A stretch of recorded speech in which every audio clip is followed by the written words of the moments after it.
Vamos a empezar con la tercera sesión del curso, que como sabéis trata de los clásicos, de la economía clásica.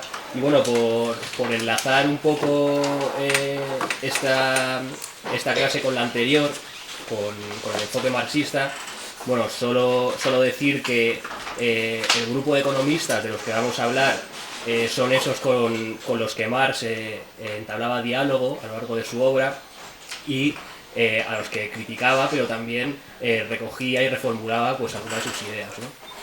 Y por otro lado, tener claro que son un grupo de economistas que hacen economía política, es decir, que ponen especial atención en el proceso de producción y de distribución, y que articulan sus ideas en torno a unas clases sociales que tienen intereses contradictorios, ¿no? O distintos, por lo menos. Bueno, para hablar de esto hemos traído a Iván Ayala. Iván es investigador asociado del ICEI, profesor de la Universidad Isabel I de Castilla y miembro de Econo Nuestra. Entonces, bueno, os dejo con él. Bueno, pues muchas gracias. Yo creo que lo ha resumido muy bien lo que voy a decir, así que quedaos también con lo que acaba de decir el compañero, porque estaba muy bien. Cuando me dijeron los compañeros de Econo Nuestra, Economía Alternativa, si quería participar en este curso, pues dije enseguida que sí, a pesar de que yo no soy un especialista en los clásicos, pero bueno, en mi tesis los he tratado mucho y los he leído bastante, pero me interesaba sobre todo por lo que supone este curso, ¿no? Porque bueno, esta es mi facultad, aquí he estudiado como vosotros y tengo muchos amigos, y además creo que este curso es pionero en lo que está pasando, ¿no? Ahora mismo en la ciencia económica, que es básicamente esta necesidad de una reivindicación que nace además desde los estudiantes, de insuflar pluralismo a la enseñanza de la economía, de la ciencia económica, porque ahora lo que estudiamos básicamente desde primero hasta que salimos, a no ser que en alguno de los itinerarios pues logremos escoger un poco de economía heterodoxa, es una única escuela de pensamiento, ¿no? Que es la escuela neoclásica, de la que se deriva la ideología política neoliberal.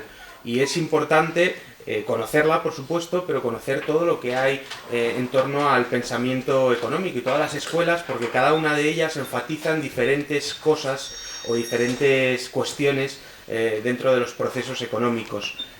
No es que una sea más cierta que otra, sino que cada una de ellas pues tiene una coherencia interna y responde a unas cuestiones particulares. La economía neoclásica a unas, ¿no?, al equilibrio, todos los conocemos porque lo hemos estado estudiando desde el principio, y los clásicos también tienen una importancia pues notable en la economía, no solo por lo que supusieron para el pensamiento económico, sino por lo que su huella ha dejado en la economía actual.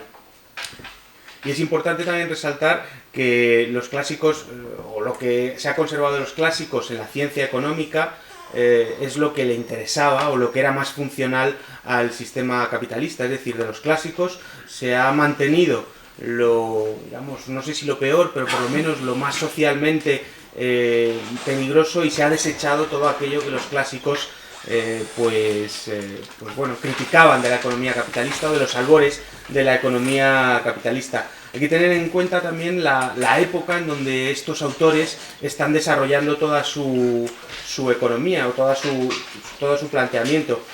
Vamos a ir desde el periodo de Adam Smith, que es cuando publica Su riqueza de las naciones, 1776, hasta la muerte de John Stuart Mill, que es 1873. Son casi 100 años, un siglo de pensamiento económico, y es además un siglo donde se dan muchas transformaciones en las sociedades.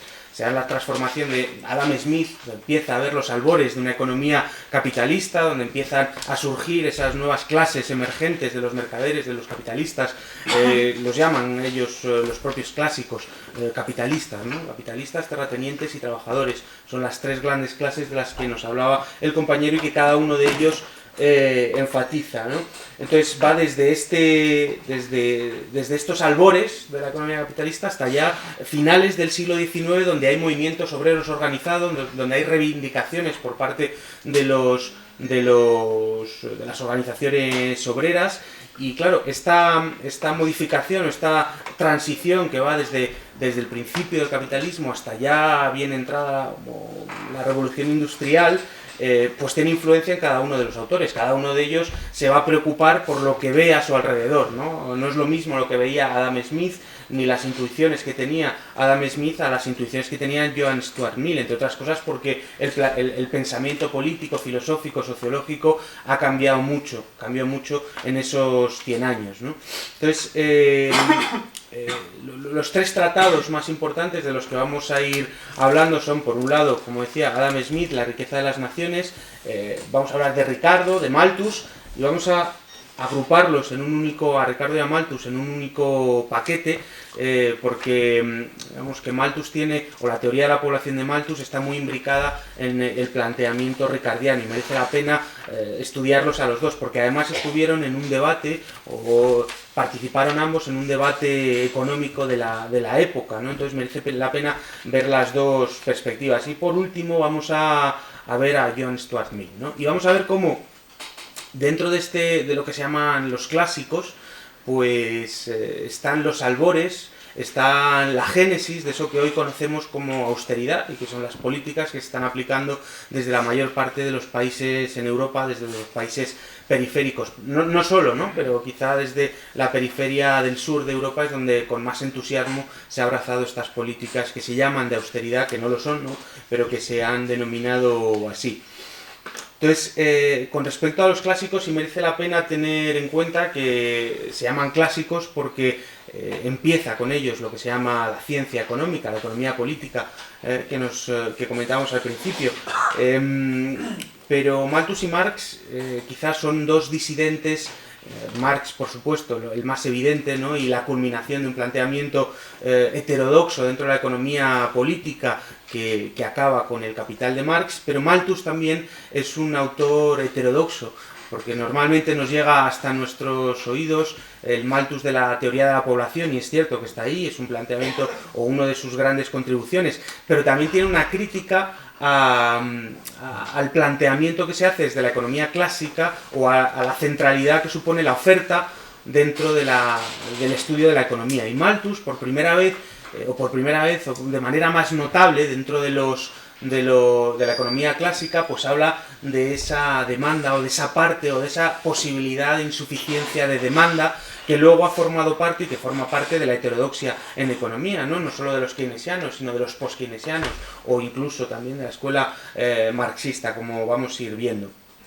Entonces, en este pequeño esbozo de la situación, el contexto donde nacen los clásicos, también es importante saber qué es lo que había antes de ellos. No es que antes de ellos no hubiera pensamiento económico, lo que no había era economistas, en sentido estricto. Había gente que estudiaba los procesos económicos y había diferentes escuelas de pensamiento, pero no de una forma tan sistemática como a partir de Adam Smith, ¿no? Entonces, antes de los clásicos, justo antes, digamos, estaban los mercantilistas, que se llamaban, ¿no?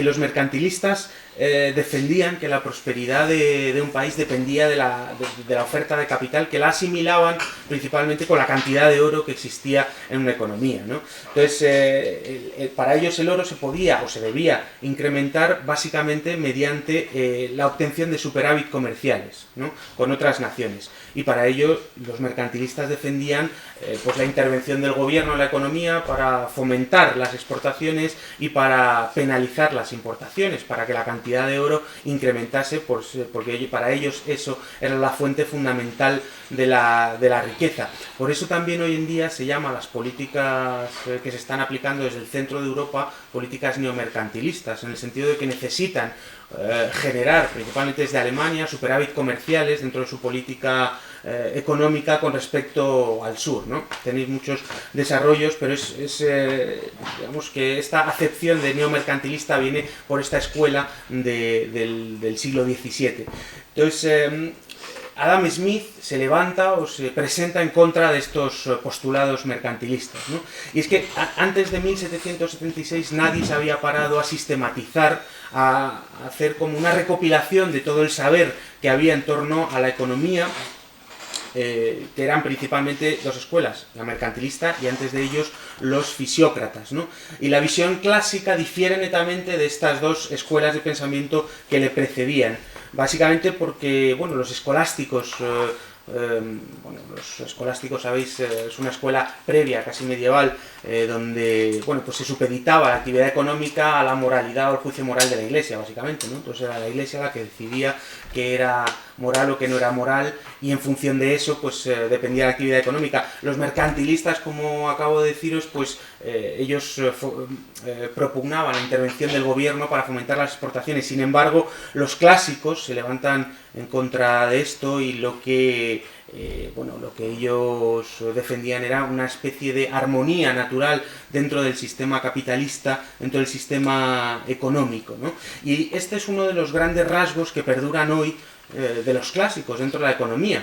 No solo dentro de la ciencia económica de manera general.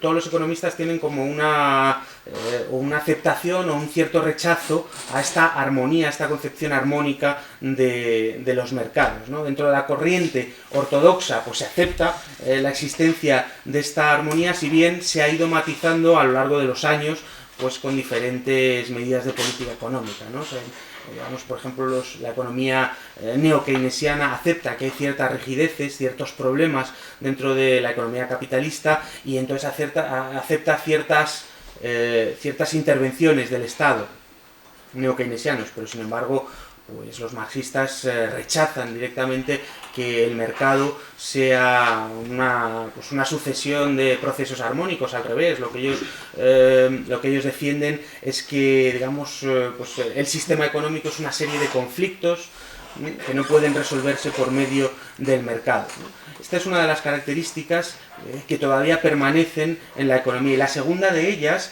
es la segunda de las características de la economía clásica que permanecen todavía en la ciencia económica, y por el descubrimiento de las leyes que hay detrás de este crecimiento, ¿no? Y sobre todo tienen un enfoque muy macroeconómico, que es precisamente una de las grandes diferencias con respecto a la escuela posterior, la neoclásica, ¿no?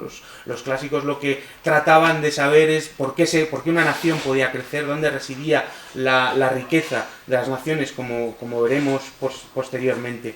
Y además ellos no solo estaban interesados en las fuerzas económicas que subyacían a los procesos, sino que había una relación muy potente entre el crecimiento económico y factores políticos, factores sociológicos, factores culturales, ¿no?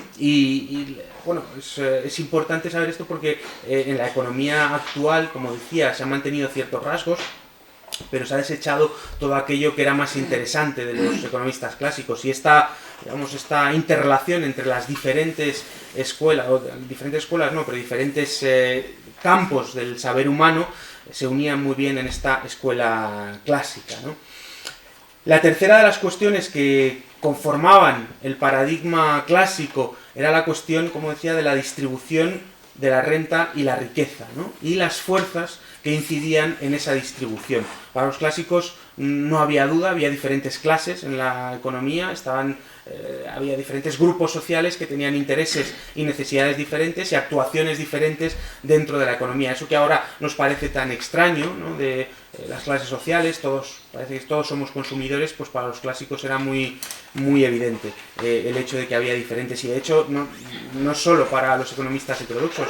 Thomas Piketty en su libro del Capital habla precisamente de volver a poner la distribución de la renta en el centro de la economía, porque le parece, trayendo esta tradición desde los economistas clásicos, que es muy importante, a pesar de que Piketty no es un economista que utilice el armamento teórico heterodoxo, ¿no? Utiliza el armamento teórico neoclásico para estudiar la distribución de la renta, a pesar de que lo utiliza en ciertos casos para criticar a la economía heterodoxa.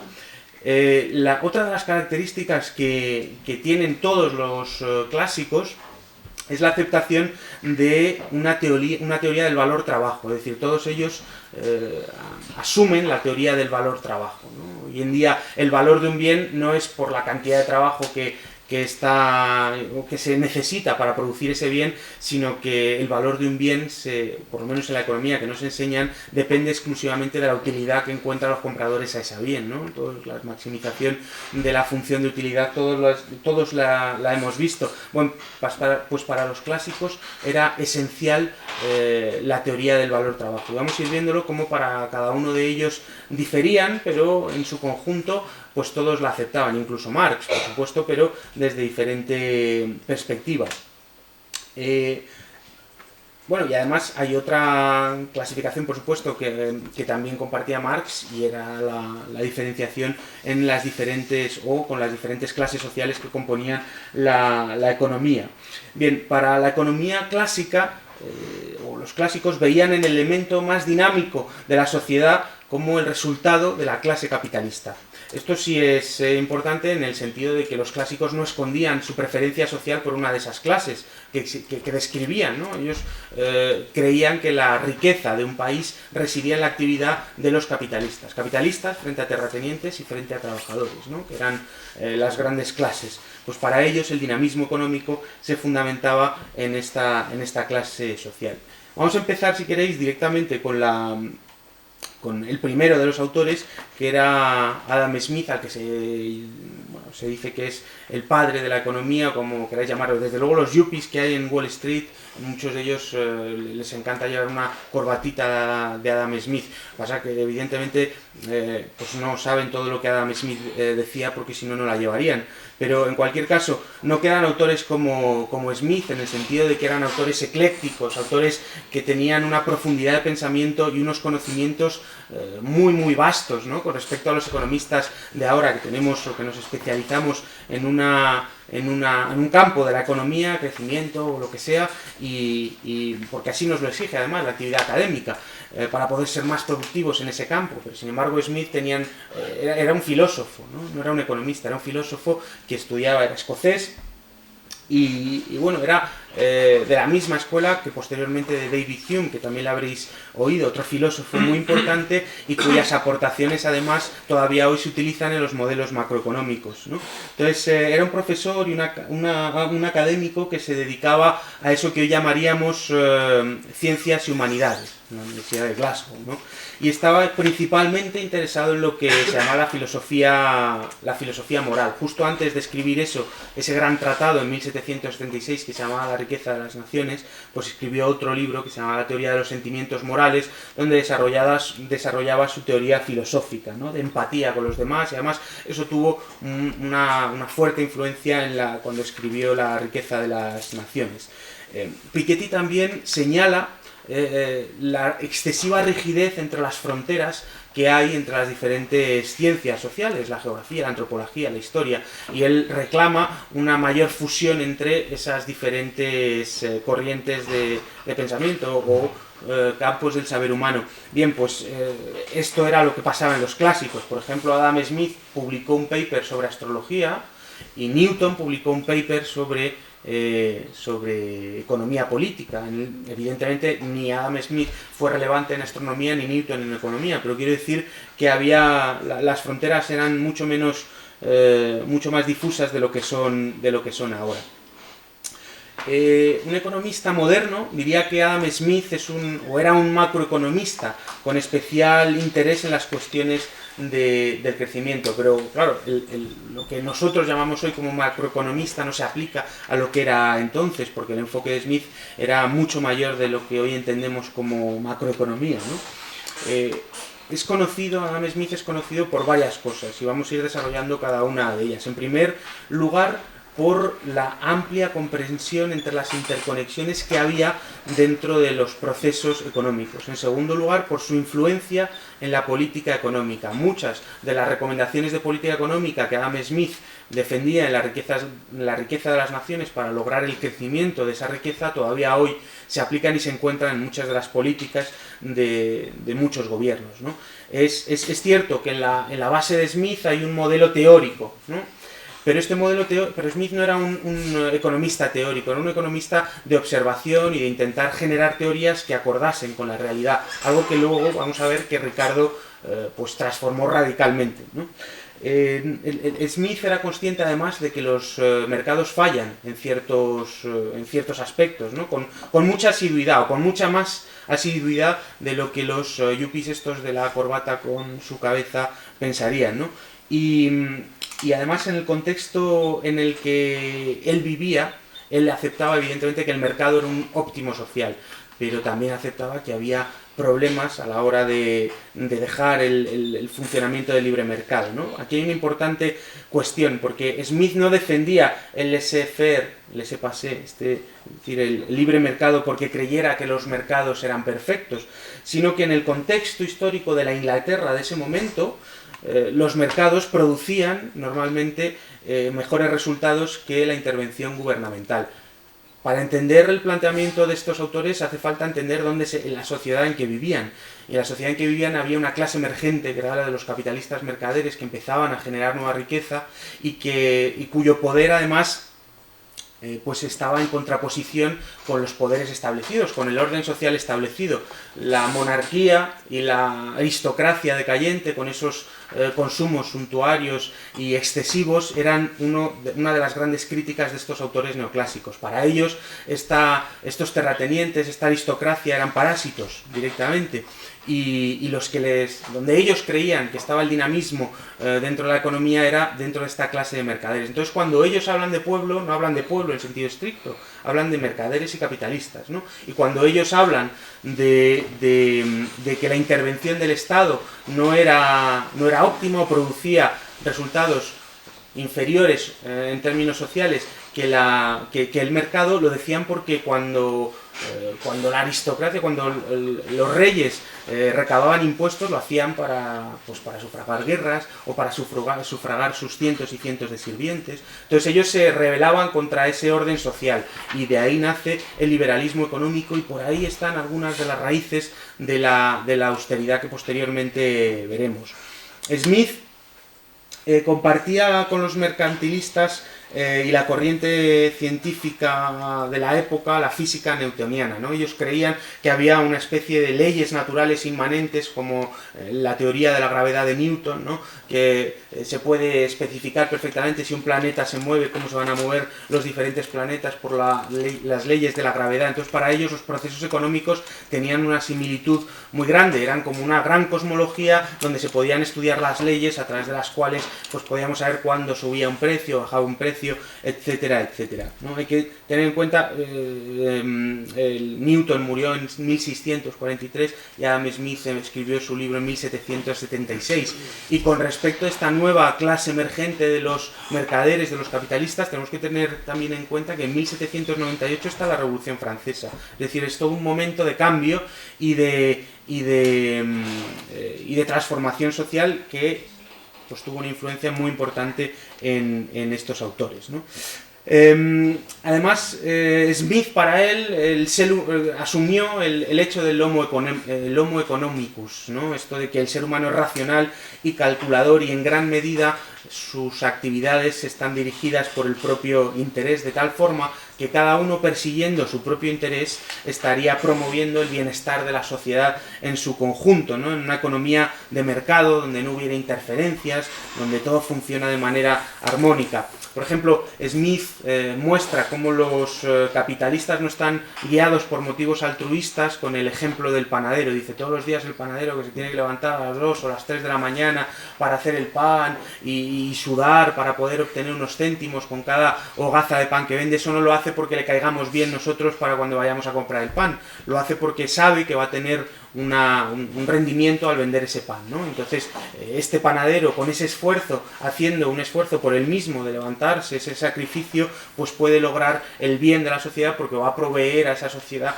con un bien que la sociedad requiere.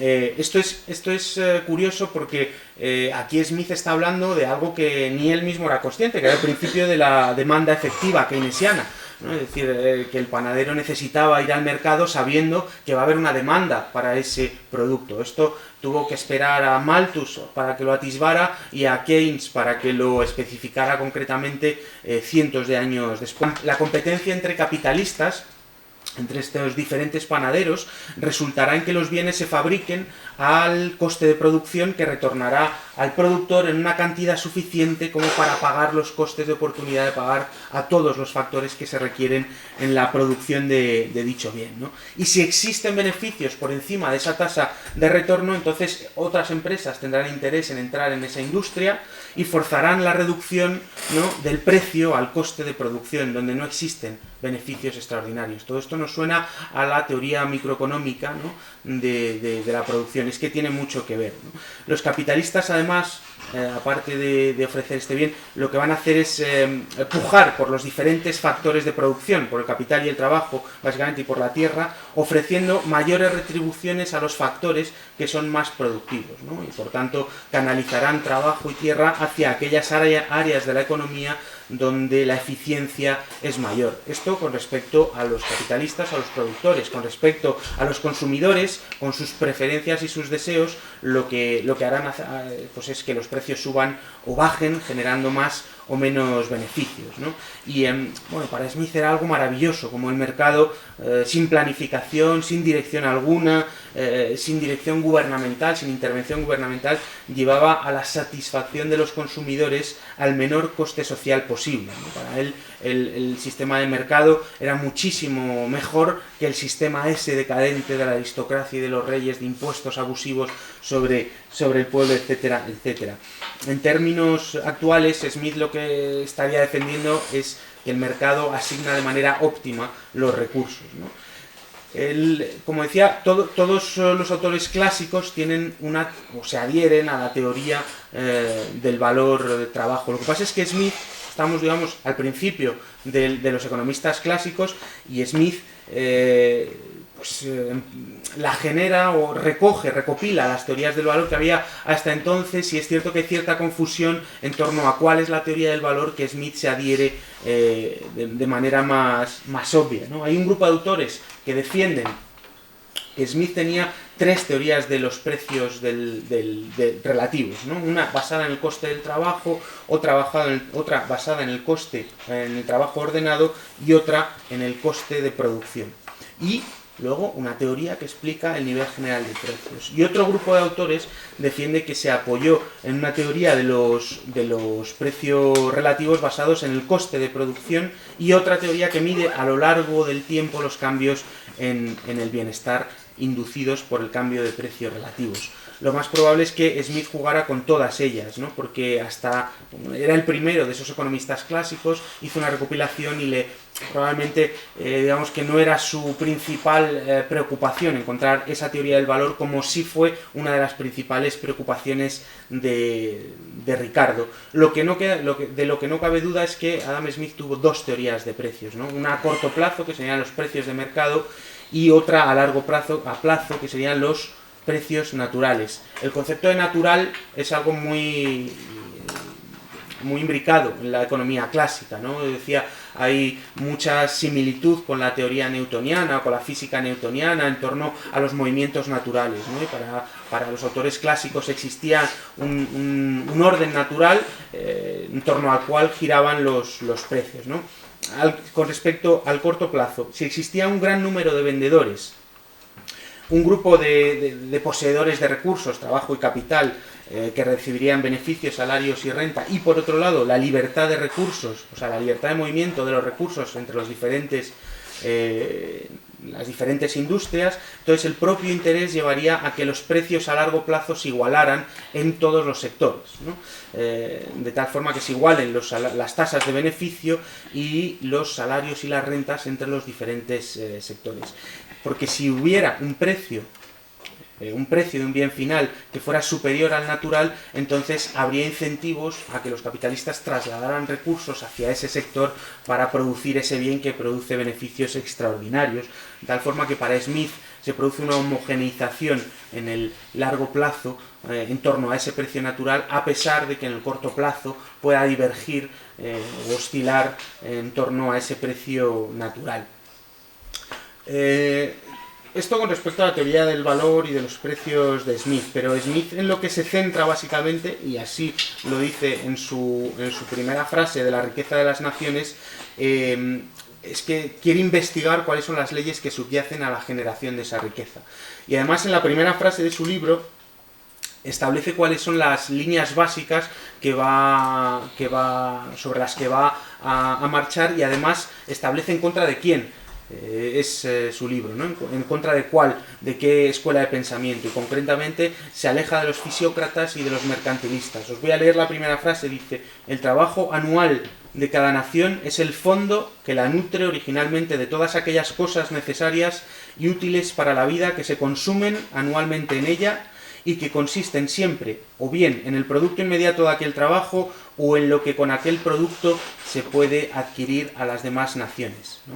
En muchos pasajes Smith ataca a la concepción mercantilista. Os dais cuenta que aquí la riqueza de la nación no reside en la acumulación de oro, sino que la riqueza es el flujo anual de bienes y servicios, lo cual tiene una semejanza brutal con la definición que tenemos hoy en día del Producto Interior Bruto, ¿no? Que es la valoración monetaria de toda la producción que se da en una economía durante un periodo de tiempo determinado.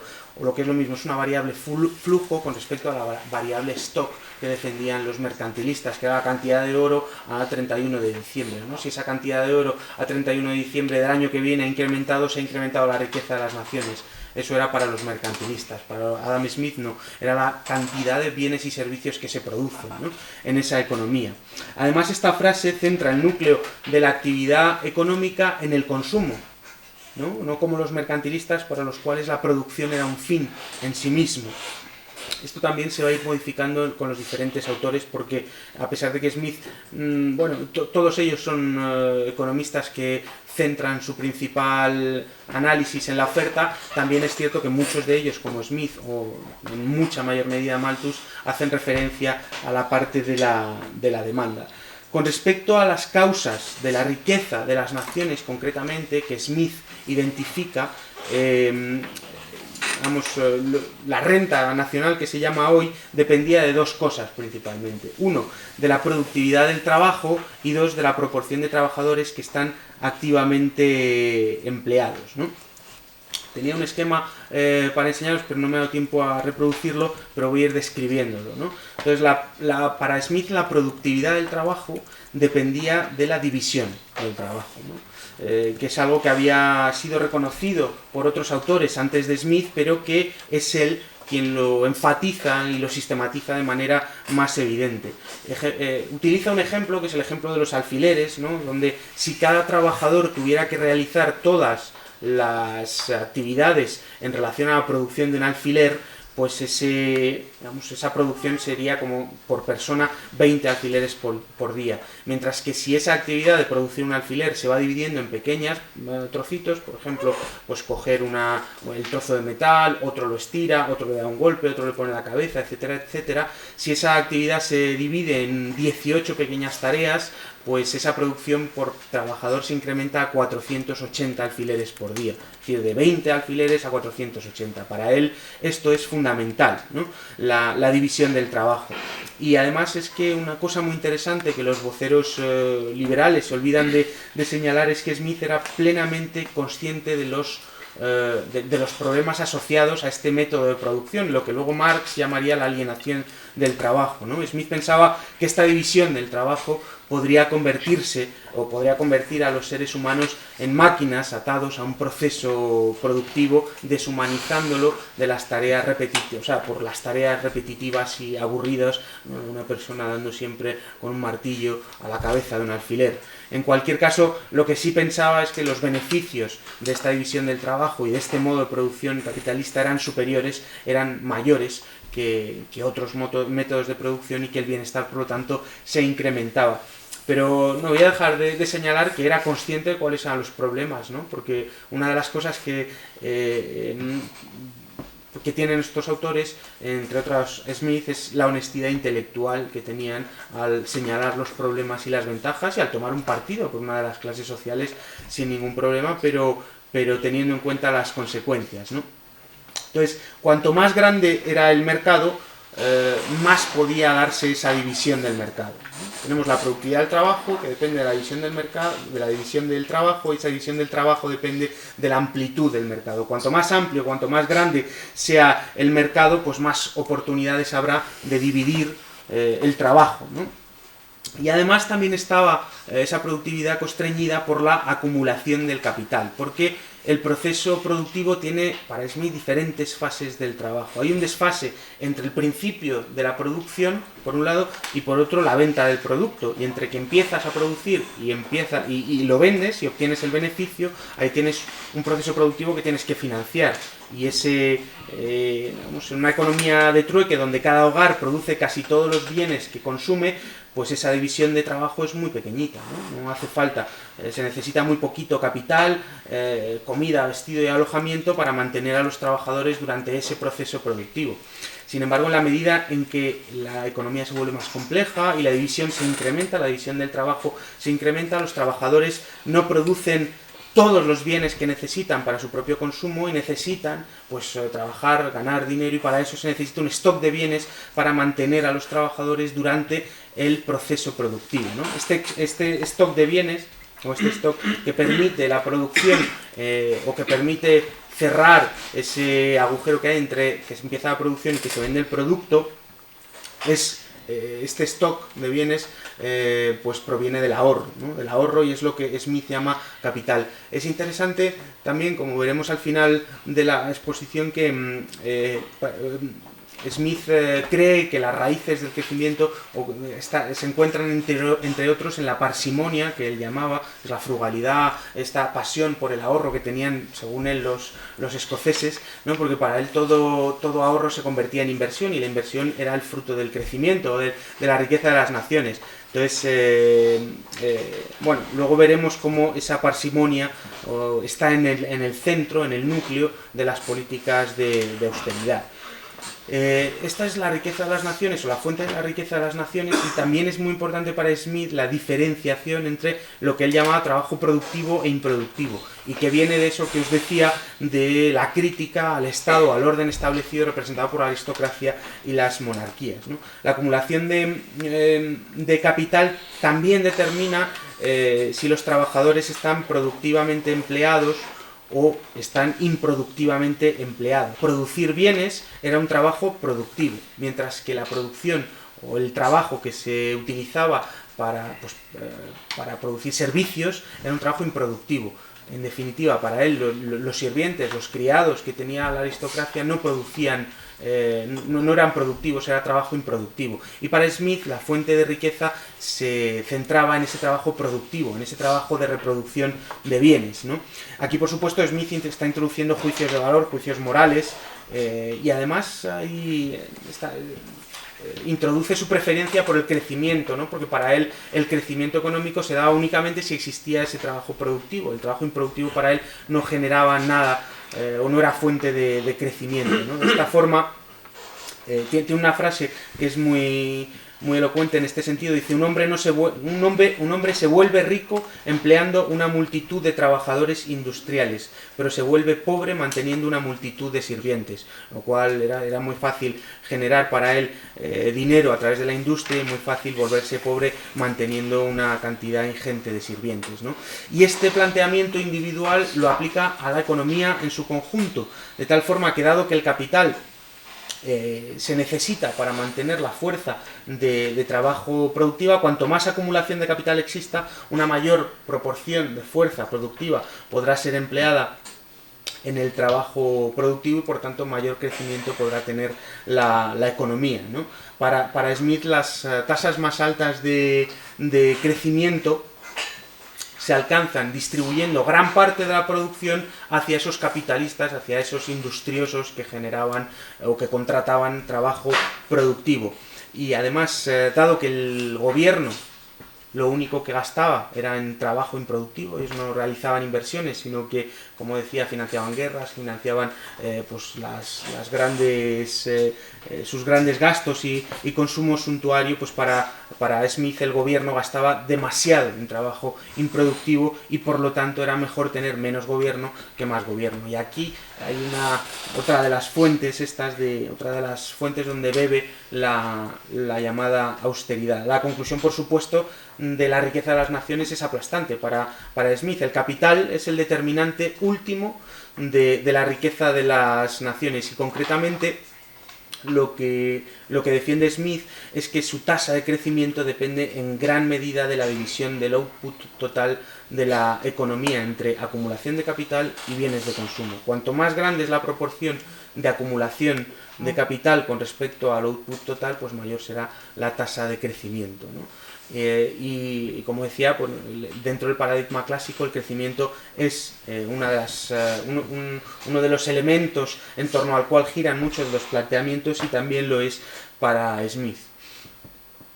Esto con respecto a la riqueza de las naciones. Otra de las grandes aportaciones de Smith es con respecto al comercio internacional. Ya habíamos dicho que los mercantilistas lo que defendían era una actuación del gobierno para fomentar las exportaciones y incluso había leyes, ¿no?, para desincentivar las importaciones. Pues alrededor de una cuarta parte del libro de Smith está dedicada a desmontar esta teoría mercantilista, ¿no? Decíamos, para los mercantilistas era muy importante tener ese superávit comercial y sin embargo para Smith lo importante era que el gobierno no interviniera en la economía, en el comercio exterior, ya que si Inglaterra, porque era donde vivía, podía producir un producto de manera más barata, de manera más eficiente que otro país, pues era bueno para Inglaterra comerciar y que se estableciese un precio intermedio entre el precio de coste de producción de Inglaterra y el precio de coste de producción de otro país, ¿no? Esto en el lenguaje económico que nosotros utilizamos en la teoría del comercio internacional se llama la ventaja absoluta, ¿no? No vamos a pararnos porque todos lo habéis estudiado en el comercio internacional y además luego fue desarrollada por Ricardo a través de la teoría de la ventaja comparativa. Pero hay una cosa importante y es que Smith creía que los seres humanos nacían todos con unas habilidades similares, ¿no? Y que mediante la práctica de hacer ciertas actividades pues iban adquiriendo ciertas destrezas, ¿no? Y mediante esta especialización los costes de producción se podrían reducir. Es decir, un país que se dedicaba o que tenía una gran industria manufacturera de paños, por poner un ejemplo, pues los trabajadores de esa industria adquirían muchas habilidades con el paso del tiempo y por lo tanto los costes se podían reducir en la producción de ese paño y se volvía más competitivo. Es decir, una ventaja competitiva dinámica. Esto se perdió en Ricardo, como veremos, porque para Ricardo la ventaja, digamos, las habilidades de un país estaban dadas a lo largo del tiempo y bajo su supuesto pudo desarrollar su ventaja comparativa. Lo importante es que para Smith la fuente de riqueza era el libre comercio, o una de las fuentes de riqueza era el libre comercio.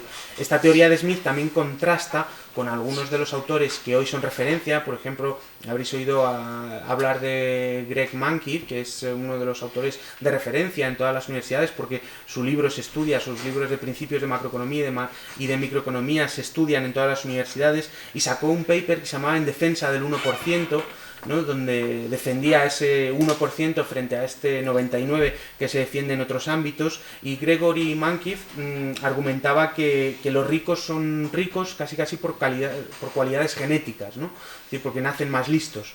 Entonces, y esto es algo que lo podéis buscar en inglés, y evidentemente va en contra, por mucho que parezca planteamientos clásicos, pues va en contra del padre de la economía, que es Adam Smith, o que se considera Adam Smith.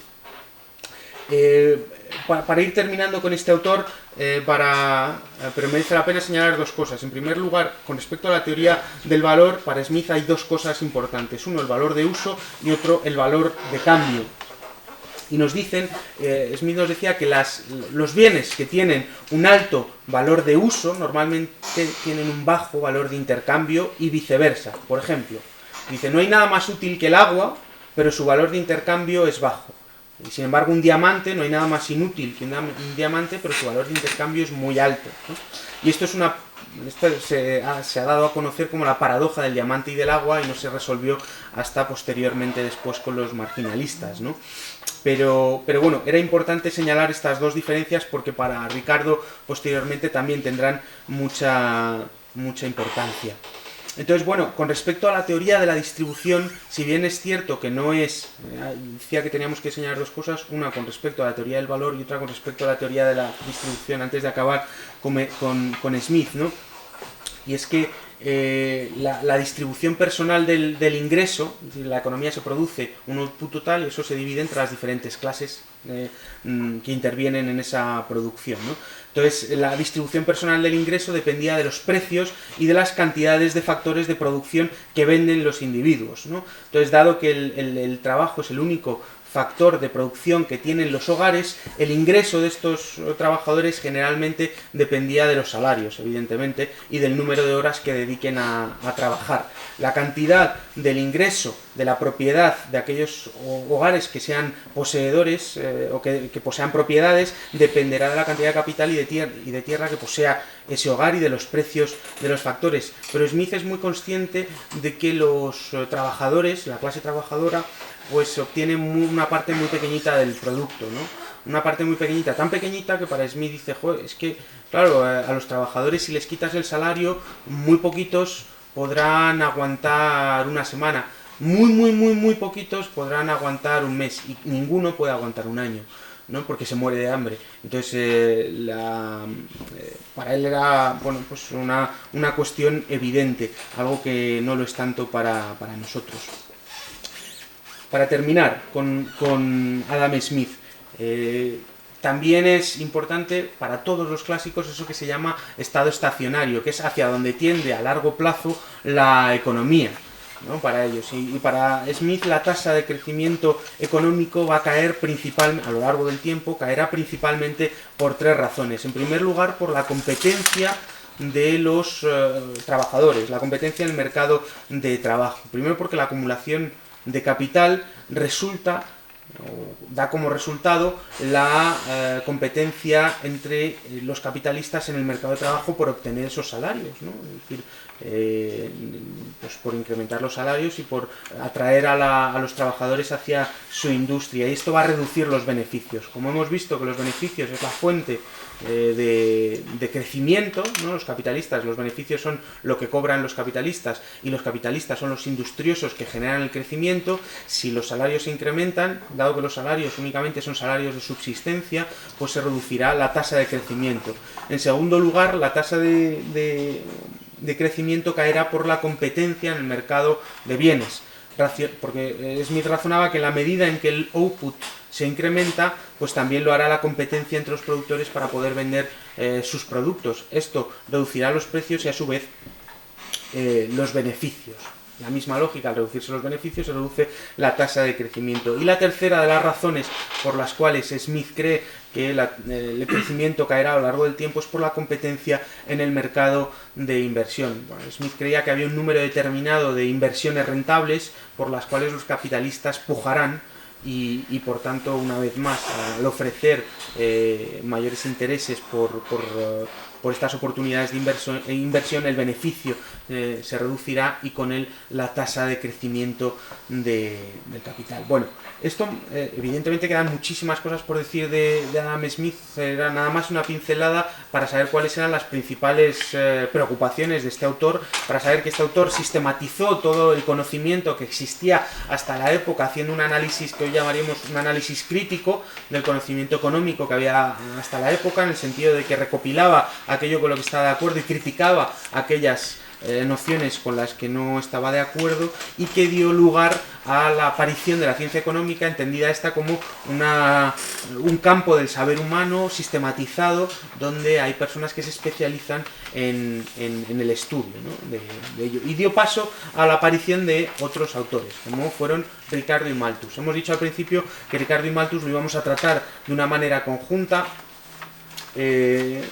Smith escribía La riqueza de las naciones 1776 y Ricardo nacía en 1772, es decir, nacía 4 años antes de que Smith publicara su obra magna. Por lo tanto, Ricardo nació con el reinado de Smith, básicamente, en economía. Era un corredor de bolsa, Ricardo, transformado en economista. Además, no sé si habéis podido observar que ahora en las televisiones hay muchas veces que aparecen estos corredores de bolsa, ¿no?, que han tenido éxito en las finanzas, han ganado mucho dinero y ahora se convierten en gurús de la economía, porque para algunos la economía se centra únicamente en la obtención de beneficio, entonces una persona que obtiene muchísimo beneficio se convierte en un gurú de la economía. Bueno, esta gente además, si la escucháis hablar, no tiene ni idea del razonamiento económico, pero sin embargo se le escucha porque ha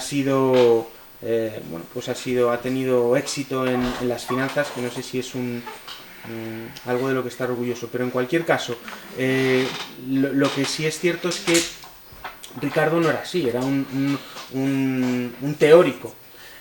Ricardo da la vuelta. Ricardo sí es un gran teórico, con un grado de abstracción muy muy grande. Entonces lo que él hace básicamente es pues abstraer las variables que a él más le interesan y congelar el resto, de manera que puede observar cómo se mueven en los procesos económicos aquello que quería estudiar. En 1817 publica sus Principios de Economía Política, ¿no? 1817. Principios de Economía Política e Impositiva, que reemplazaron a La riqueza de las naciones como libro de referencia en la economía política. La influencia de Ricardo llega hasta nuestros días, ¿no? Es decir, muchos de los modelos de distribución de la renta que hoy se estudian, ¿no?, tienen sus raíces en Ricardo, en autores como Pierre Rocherafa o Hollander o Piech o incluso Blau en Historia del Pensamiento Económico. Todos ellos siguen la trayectoria de Ricardo. Como decía, dado que la teoría de Malthus, la teoría de la población, es fundamental a la teoría de Ricardo, voy a empezar por Malthus, ¿no?, y por esa famosa teoría de la población, para poder continuar luego con el pensamiento ricardiano. Básicamente, había 3 razones para la formación de la teoría de Malthus. En primer lugar, era la observación que veía. Malthus era una persona muy curiosa, era un clérigo obsesionado con los vicios y el sexo, y tenía prácticamente una especie de fijación edípica con su padre, que tuvo muchas consecuencias a lo largo de su vida y de su obra.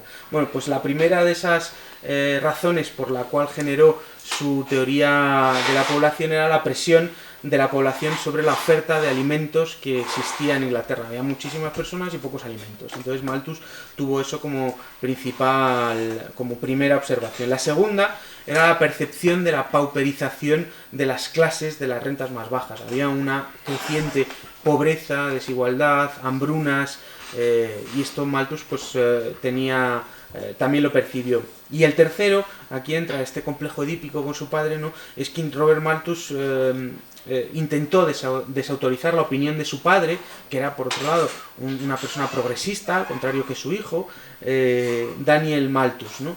El padre de Thomas Malthus lo que defendía era la idea de Godwin y Condorcet acerca de que el carácter de un individuo se modelaba en función del contexto social donde nacía, ¿no? Algo que es prácticamente, en la sociología es algo muy claro y que se acepta normalmente. Godwin además estaba particularmente preocupado por el alto nivel de miseria que sufrían las clases más pobres, ¿no?, y las inhumanas condiciones de trabajo y la infelicidad, ¿no?, y el vicio del mundo en el que vivía.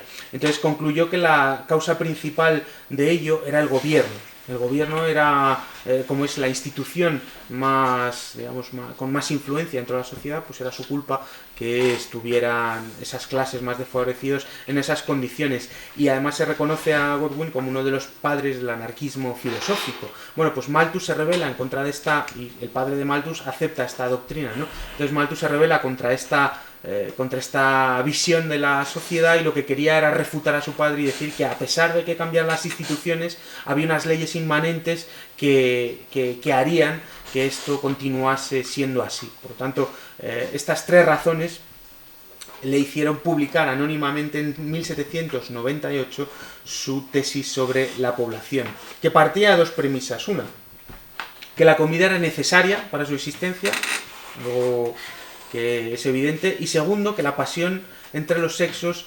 era necesaria y no era modificable, no se podía hacer desaparecer para él, y además era una cosa, en fin, para él algo extraordinario. Entonces concluyó que la población crecía a una tasa superior, geométricamente, de lo que crecía la oferta de alimentos, que crecía aritméticamente, ¿no? Y para él esta diferencia entre la población que crecía mucho y los alimentos que crecían a menor ritmo, pues era causa de esa miseria. No utilizó la ley de rendimientos decrecientes ni tampoco evidencia empírica para sostener su tesis en esta primera versión. Hubo diferentes versiones de sus ensayos y en la primera de ellas, digamos que se la presentó a sus amigos y por lo visto le dijeron que tenía que publicarla, la publicó anónimamente y en esta primera versión no hubo nada de eso, ¿no? Entonces, según su tesis de esta primera versión, se debían aplicar controles que permitieran alinear la tasa de crecimiento de los alimentos con la de la población, examinando diversos tipos de controles, ¿no? En su teoría, los positivos y los preventivos. Los positivos, pues nada, reducir la tasa de... bueno, incrementar la tasa de mortalidad, básicamente con guerras, hambrunas, epidemias, desastres naturales, etcétera, etcétera, ¿no? Y los controles preventivos, pues residían en posponer la edad de matrimonio. En fin, voy resumiendo, ¿no? Porque va quedando poco tiempo y para no centrarnos en Malthus, a pesar de que es muy interesante. Entonces, básicamente esta es la teoría de Malthus, ¿no? Ricardo cogió esta teoría para desarrollar su teoría de distribución de la renta. En contraposición de Smith, Ricardo era un economista muy teórico, con un alto nivel de abstracción, ¿no? Y uno de los debates, bueno, digamos que las aportaciones de Ricardo a la economía las hizo principalmente a través de la incursión en debates económicos que se daban en la época, principalmente a través del debate que se dio como consecuencia de la imposición de unas leyes de grano, ¿no? Las Corn Law que llamaban, y que, bueno, pues que Ricardo defendía que eran malas poner esas leyes para la importación de grano. Su influencia va mucho más allá de sus recomendaciones de política económica, porque incluso en el modo de razonamiento, el modo de abstracción que tiene hoy en día la economía, tiene un fuerte olor ricardiano, ¿no? Es de donde sale, básicamente. Y hay una cita de Piketty, que no sé si es en la primera o segunda o página del libro, que dice determinar, que es una cita de Ricardo, y que dice que para él el principal objetivo de la economía política era determinar las leyes que regulan la distribución del ingreso, ¿no? Para él ese era el principal problema de la economía política. En el modelo ricardiano hay tres clases, como en todos los que hemos visto: capitalistas, trabajadores y terratenientes. Los capitalistas, como para todos los clásicos, desarrollaban la principal actividad de la economía, ¿no? Son los productores y además los directores y los actores más importantes de todo el proceso, ¿no? Realizaban funciones esenciales dentro de la economía, primero porque permitían una eficiente asignación de los recursos, y segundo porque permitían desplazar recursos hacia esas áreas donde había una mayor rentabilidad, ¿no? Una cosa esencial dentro del modelo ricardiano es la búsqueda por una medida invariable del valor, ¿no? Algo que nace en Ricardo y continúa continúa en diferentes ámbitos, entre otros el marxista, ¿no? Y para él la teoría del valor trabajo es una de sus obsesiones y una de las cuestiones principales. Estoy intentando acelerar un poquito porque ya nos queda muy poco tiempo. Primero estaban los capitalistas, luego estaban los terratenientes, que son los parásitos del sistema ricardiano, ¿no? Los rentistas. De hecho, hoy en los modelos poskeynesianos y calequianos hay una de las clases son estos rentistas, ¿no? Donde se divide la producción, y los economistas clásicos eran particularmente críticos con los terratenientes, ¿no? Y con su modo de vida dispendioso, y creían que era perjudicial para el terrateniente. Y los últimos, pues eran los trabajadores, la última clase eran los trabajadores que recibían el salario y que además eran pues un salario de subsistencia. hay varios supuestos que utiliza Ricardo para poder desarrollar su teoría. Entre otros están, aparte de la teoría del valor-trabajo, está la teoría neutral del dinero, la competencia perfecta entre diferentes, bueno, en el mercado, digamos, los diferentes actores o clases económicas, la teoría de la población malthusiana, la teoría del fondo de salarios del que hemos hablado con Smith. Todo esto forma el núcleo duro de supuestos del pensamiento ricardiano. Y además entró en claro debate, en franco debate con Malthus. Y entró en claro debate porque para Malthus él percibía que podía haber casos de Malthus percibía que podía haber casos de insuficiencia de demanda en la economía. Es decir, para él los trabajadores no podían comprar todo el producto que se producía en la economía, básicamente porque los trabajadores no recibían todo el valor de la producción, sino que todo el valor de la producción se dividía en diferentes clases. Como una de esas clases es el trabajo no podía comprar todo lo que se producía, ¿no? Entonces, para Malthus, una de las grandes clases que debía rellenar ese hueco que no podían comprar los trabajadores eran los terratenientes, y por eso defendió la imposición de aranceles para incrementar los precios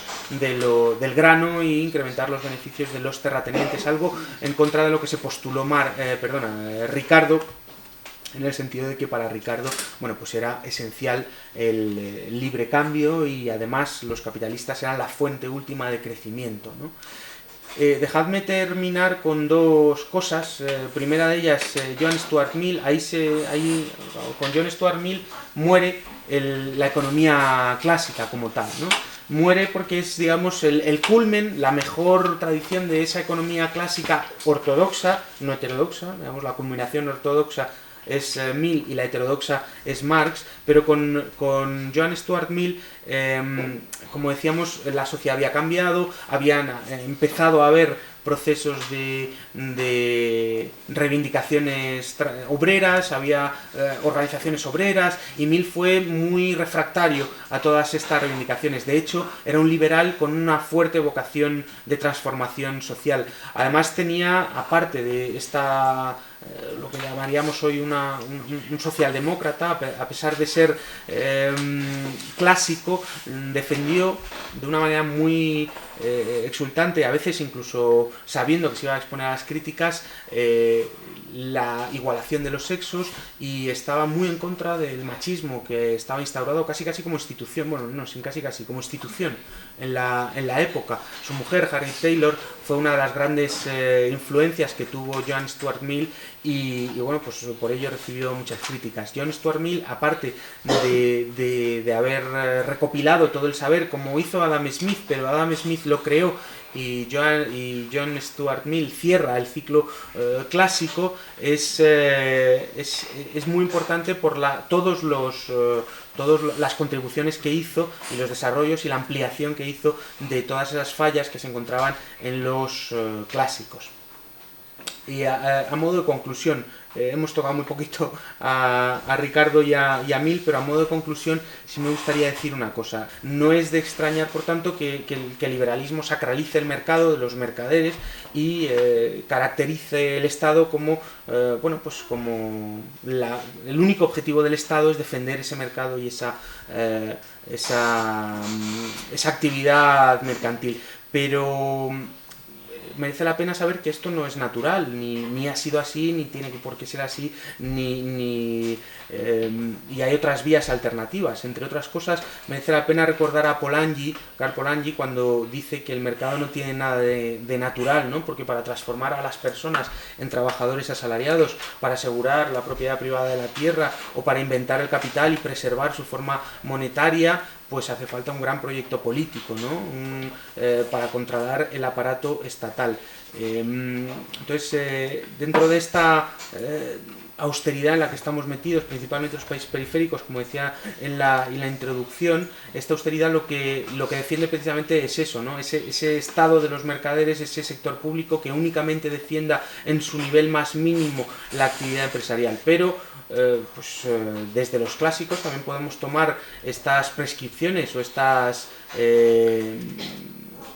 intuiciones que tenían entre otros Adam Smith y que señalaban pues que había ciertas deficiencias que había que controlar y que si tomamos partido por una de esas clases que definían estos autores pues tiene unas consecuencias políticas concretas y nos da un ordenamiento social concreto.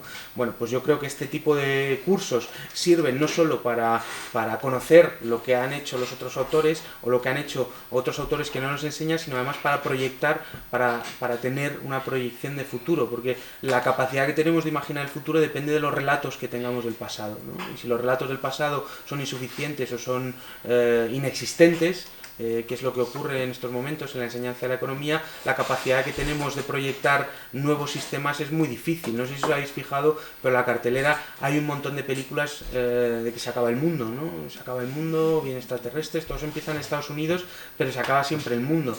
Y sin embargo es muy difícil, es muy fácil para nosotros imaginarnos que se acaba el mundo y muy difícil un cambio en el sistema económico, ¿no? Porque tenemos cercenada la imaginación económica. Bueno, pues este tipo de cursos son necesarios para este tipo de cosas, para imaginarnos otros mundos y nada más. Ya está. Muchas gracias.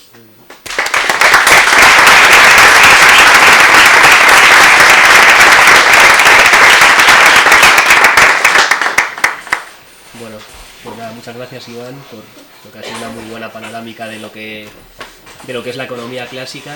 Y nada, se abre ahora un turno de preguntas, debate, reflexiones, lo que queráis.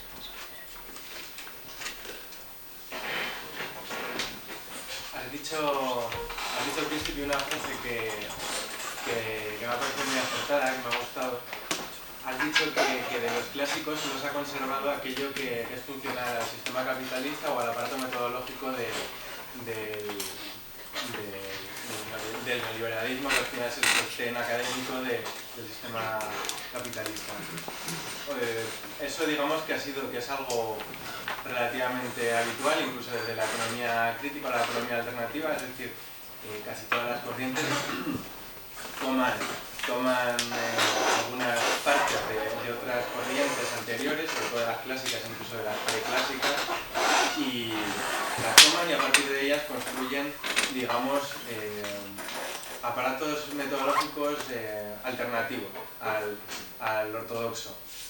Por ejemplo, desde el keynesianismo y su derivación crítica, el post-keynesianismo, se podría decir, bueno, hay una famosa justificación del mercantilismo, en tanto que los estados entonces no tenían el dispositivo del tipo de interés para fomentar la inversión, por lo tanto no cabía otra opción que aumentar la demanda efectiva a través de aumento de exportaciones. Desde la economía ecológica, la visión hacia los fisiócratas, etc. Y hoy asistimos a un fenómeno que es curioso y que me gustaría saber cuál es tu opinión. Has mencionado a Piketty varias veces y tú mismo comentabas que en realidad Piketty utiliza el marco metodológico y conceptual de la ortodoxia, de alguna forma. Si a Piketty le podemos considerar heterodoxo es porque pone precisamente el acento en la distribución, como hacían los clásicos y como decías, pero al fin y al cabo está utilizando este aparato metodológico. Además yo creo que la estrategia es evidente por parte de Piketty, es decir, tratar de cambiar las cosas en el lenguaje, aunque sea académico, en el que estamos acostumbrados, etc.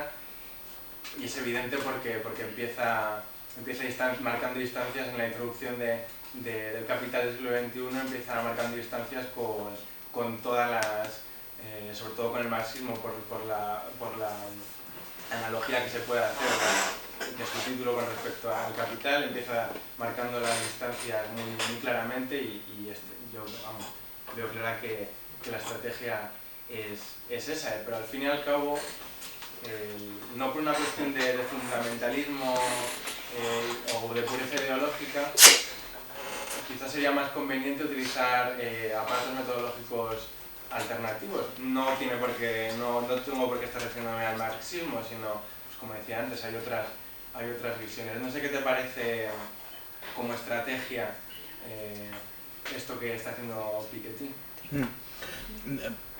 Bueno, seguramente tiene una parte de estrategia y tiene otra parte de que él no es un gran teórico, ¿no? Es un economista muy empírico que ha desarrollado su mayor parte de trabajo desde hace 15-20 años en Estados Unidos desarrollando bases de datos, ¿no?, sobre ingresos y sobre distribución de la renta, y ahí está su gran aportación. Y yo creo que la parte teórica no es donde ha trabajado, ¿no? Y entonces pues coge naturalmente de donde beben los economistas, que es el aparato neoclásico. Sin embargo, efectivamente hay otros aparatos y otros libros. Mira, precisamente estamos con estamos leyendo este libro, ¿no? Es Distribution and Growth After Keynes. Es una guía de distribución, o sea, de modelos caliquianos y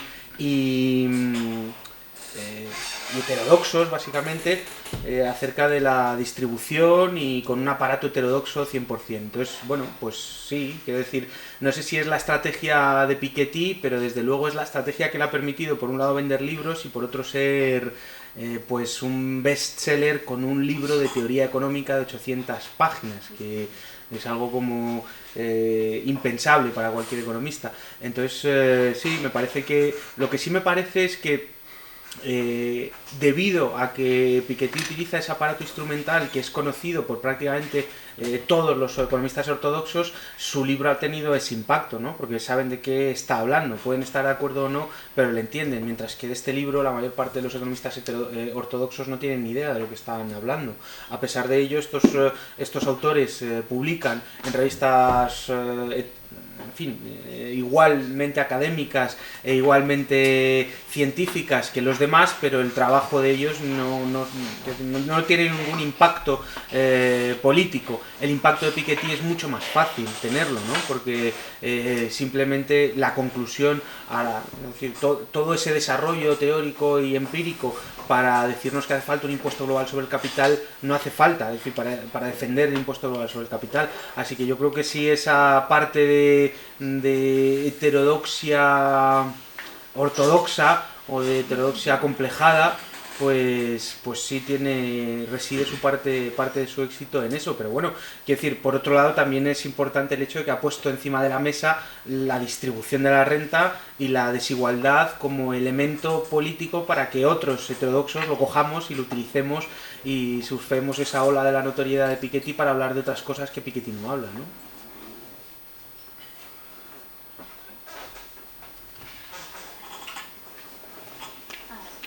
Te quería preguntar si podías explicarnos un poco, hacer una comparación entre la ley del valor, la teoría del valor trabajo de Ricardo, de los clásicos, y la ley del valor de Marx.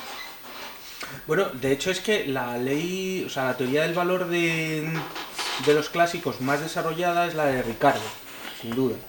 Entonces, hasta tal punto que hay algunos autores que dicen que la teoría del valor de Marx en realidad es ricardiana, pero con la incrustación de la explotación y de las diferentes clases sociales, pero en sus aspectos básicos, es decir, en el hecho de que Ricardo asimila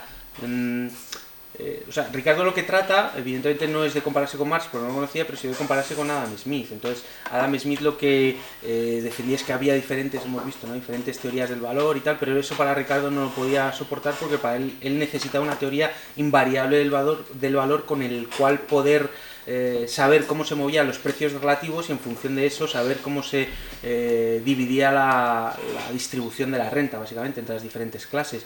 Entonces, para Ricardo, lo que encuentra como teoría del valor era el trabajo, pero Smith intenta utilizar la teoría del valor trabajo para explicar el precio relativo en un momento del tiempo, mientras que Ricardo lo que utiliza es la teoría del valor-trabajo para explicar cómo se mueven, ¿no?, esos precios relativos a lo largo del tiempo. Entonces ahí evita la circularidad que había, en la que había incurrido Adam Smith. Adam Smith lo que decía era, bueno, la teoría del valor, o sea, un bien depende de la cantidad de trabajo que lleva incorporado, una de sus teorías, la teoría del valor-trabajo.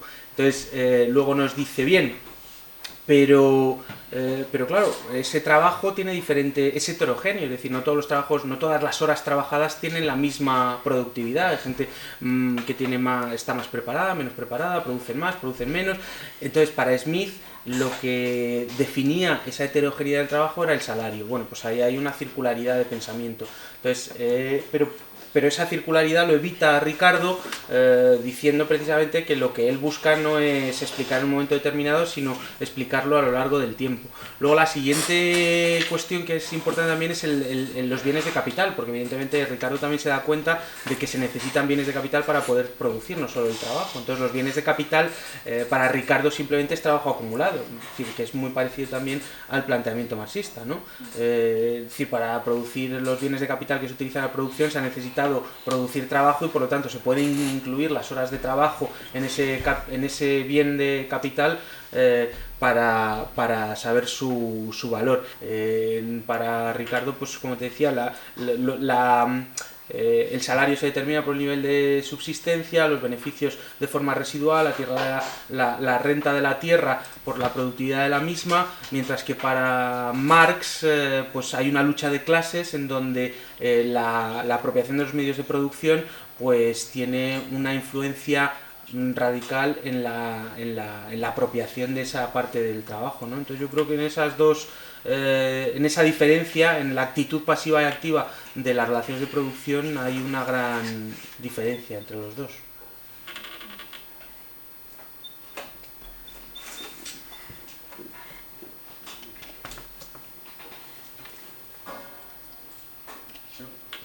Sí. Mi pregunta es, ¿cuáles serían para ti los principales nexos de unión entre la economía clásica y la neoclásica y los principales también elementos de ruptura entre ambas corrientes de pensamiento? Pues los principales nexos de unión es probablemente el estudio o el intentar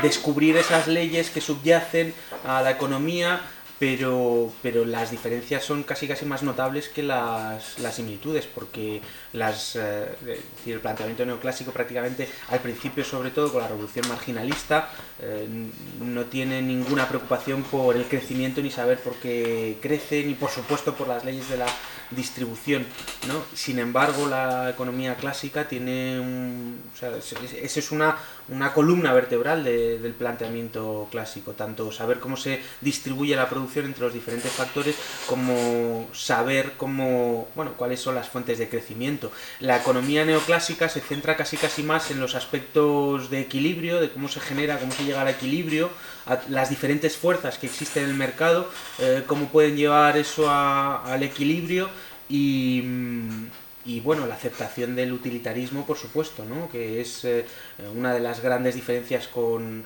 la escuela clásica. Mientras que la escuela clásica todos ellos tienen la teoría del valor-trabajo, para los utilitaristas eso ya no tiene sentido alguno, y lo que determina el valor de un bien es la utilidad que se obtiene con ese bien y el precio que tiene esa utilidad en el mercado, ¿no? Entonces esa búsqueda de una medida invariable del valor ya se había perdido con John Stuart Mill, porque lo desistió de esa búsqueda, pero no planteó, digamos, una alternativa tan radical como plantearon los autores neoclásicos, que era la aceptación del utilitarismo, a pesar de que Mill, una de sus grandes influencias fue Jeremy Bentham, ¿no? Que es uno de los padres del utilitarismo, y que de hecho creo que su cadáver o su momia está en el Colegio de Londres, y creo que el 2013 pues llevaron su momia a una de las reuniones de claustro, y lo registraron en el acta como algo así como presente pero sin voto, ¿no? Muy normal.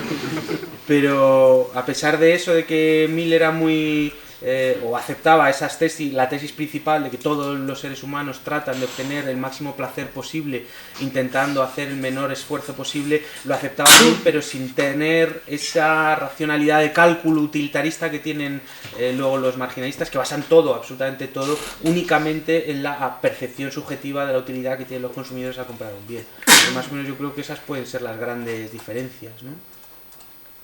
Y nexo de unión también.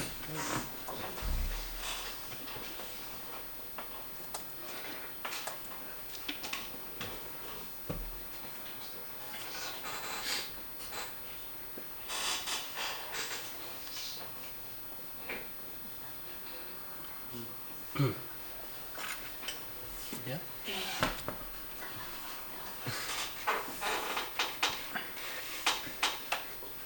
Sí.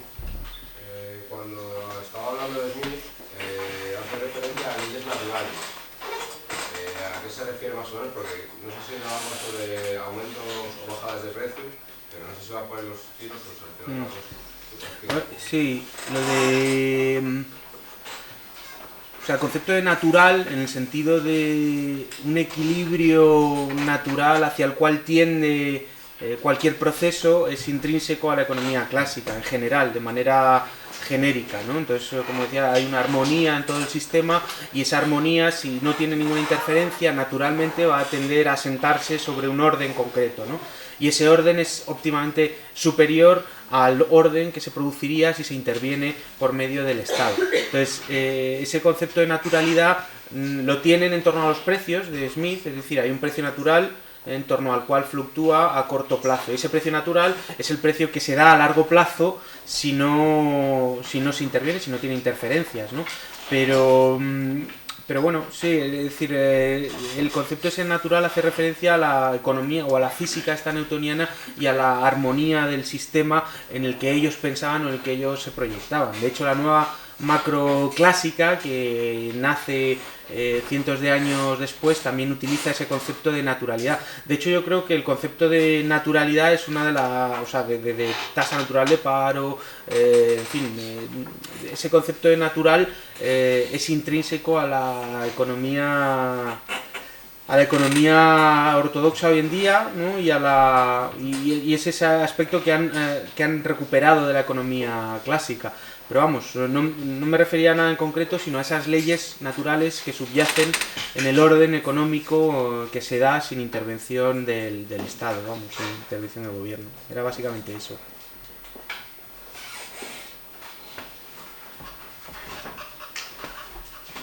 Una cuestión. Llevo 10 minutos tarde, no sé si lo que te voy a preguntar lo has explicado o no. Pero he entendido en algún momento como vinculando Smith a la figura del homo economicus.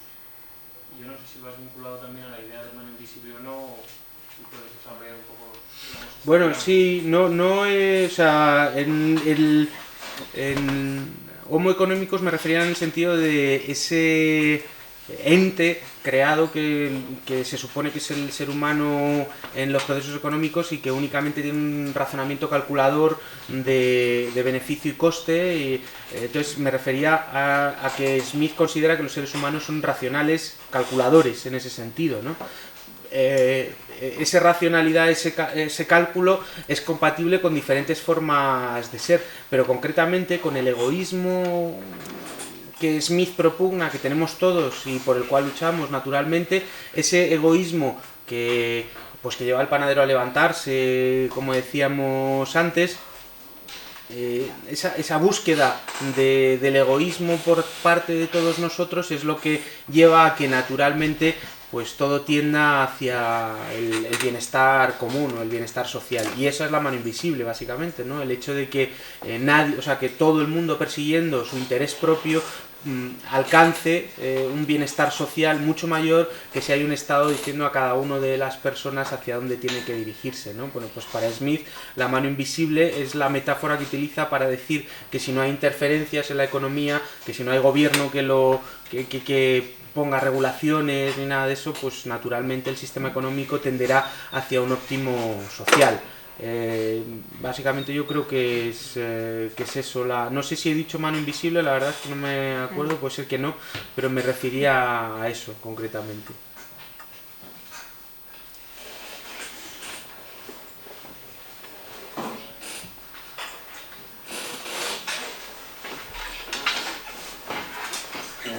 del que estáis hablando, pareciera que hay una contradicción en que se da una sociedad dividida por clases con intereses incluso opuestos, pero sin embargo todos los agentes o todos los individuos se comportan de manera homogénea, digamos. Claro. Y eso yo creo que parte sobre todo también de su teoría de los sentimientos morales, de autores como Hobbes, con el Leviatán o Mendes y todas las abejas, y sí que parece que como que entra en contradicción, ¿no?, en su análisis, en su propio cuerpo teórico. Sí, sí puede ser, es verdad, tienes razón, pero claro, es que Smith no...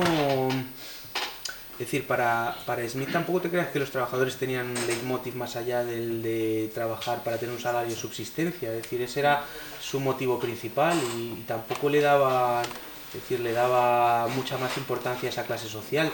Entonces, es cierto que puede entrar en contraposición, pero desde una perspectiva actual. Probablemente para él no tenía esa contradicción que para nosotros sí tenía, no lo sé. Cuando Smith o estos autores, cuando John Locke habla del pueblo, no se refiere al pueblo de manera genérica, claro, se refiere, y cuando John Locke habla de que el pueblo tiene el derecho a rebelarse contra el gobierno que le impone sin su consentimiento esos gravámenes tan altos, no habla del pueblo, habla de los mercaderes únicamente y de los capitalistas, ¿no? Entonces es probable que sí tenga contradicción si dotamos a esa parte de la población que eran los trabajadores de una voluntad de vivir mejor, algo que no le otorgaban los clásicos, ¿no? Porque para ellos la función de los trabajadores era la que era, ¿no? Entonces sí puede, estoy de acuerdo contigo en el que entra en contradicción, pero desde nuestro punto de vista, ¿no? Desde el suyo tal vez no tanto, es verdad.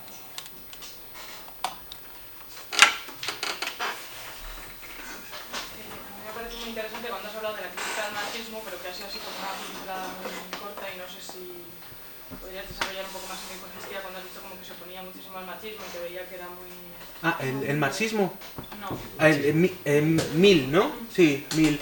Bueno, Mill es que es verdad que tiene... Bueno, Mill es brutal como persona y como figura intelectual, porque el tío a los 3 años... hablaba griego y a los 8 latín, a los 13 empezó a estudiar economía política y a los 15 había terminado ya toda su formación, ¿no? Llegamos tarde todos. Entonces, claro, el tío tenía una capacidad, aparte de tener conocimiento, era muy potente intelectualmente, entonces tuvo incursiones en muchos aspectos del pensamiento humano. Filosofía, economía, política, en fin, sociología, filosofía de la ciencia, muchísimos. Entonces, una de esas incursiones fue precisamente la de el ataque al machismo, que ahora puede parecer incluso ser mainstream, ¿no? Hablar en contra del machismo, pero en esa época, fíjate que Mill escribió ahora mismo no me acuerdo de cuál es el nombre, voy a ver si lo encuentro, tiene un libro que pues es el más importante en ese sentido y era algo así como en contra de la esclavitud de la mujer, las tuvo, ¿no? Porque a la gente le parecía que estaba como una cabra, ¿no? Porque ese era el orden social y el papel que se le asignaba en función de la división sexual del trabajo a la mujer. Entonces Mill desarrolló su teoría de que las personas son todas iguales y de que además estaba en contra no solo ya de que hubiera naturalmente de que genéticamente fuéramos diferentes, sino de que socialmente no podíamos tener roles de superioridad e inferioridad, ¿no? Y además defendió también incluso la contracepción, pero no desde un punto de vista vicioso como Malthus, sino desde un punto de vista progresista, en el sentido de que para él pues la contracepción era una forma de tomar de tomar el control de tu vida, básicamente, y de decidir qué hacer con tu cuerpo, no con estas palabras, por supuesto, pero sí en su época. Y esto es cierto que da una... Es decir, Mill es un clásico en ese sentido, o sea, no es en ese sentido, Mill es un clásico en su planteamiento económico. Es cierto que es el más permeable de todos los clásicos ortodoxos a estas teorías de la transformación social y de la liberación de la mujer, pero aún así es curioso que ese eclecticismo de Mill, en términos de que podía aceptar el mercado, pero por otro lado también podía aceptar la existencia de sindicatos, y de hecho lo defendía, que existieran sindicatos, y defendía que los sindicatos, lejos de ir en contra del mercado, lo que favorecía era la organización de una parte de un grupo social que participaba en ese mercado para organizarse y para tener mejores condiciones laborales. También defendió la igualación de la defensa por la liberación de la mujer, pero en eso, y también en su biografía lo dice, su mujer Harriet Taylor tuvo una influencia brutal, ¿no? Además, primero fueron amigos y luego, porque bueno, Harriet Taylor vivía separado de su marido, ¿no? Durante los últimos años de vida de su marido vivieron separados y claro, ahí no se podían casar. De hecho, Taylor era el apellido de su marido, ¿no? Entonces se llama Harriet Taylor Mill, porque no se podía quitar la huella que te dejaba el hombre si te casabas con él a pesar de que se muriera, ¿no? Y entonces esperaron 2 años a que el marido se muriera para poder casarse.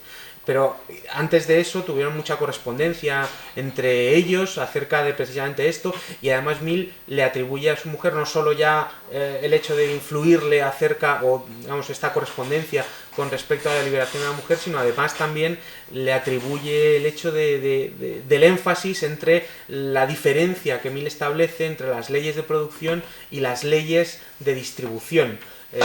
Porque para Mill las leyes de producción eran naturales, como para todos los clásicos, naturales en el sentido de que hablábamos antes, pero sin embargo las leyes de distribución tenían un componente político, y esto también es muy radical en términos de los clásicos, ¿no? Porque para los clásicos tampoco se planteaban en ese sentido las cosas. Entonces, bueno, Mill en ese sentido es muy, muy interesante y muy loable, y su mujer también tiene buenos escritos que merecen la pena ser leídos.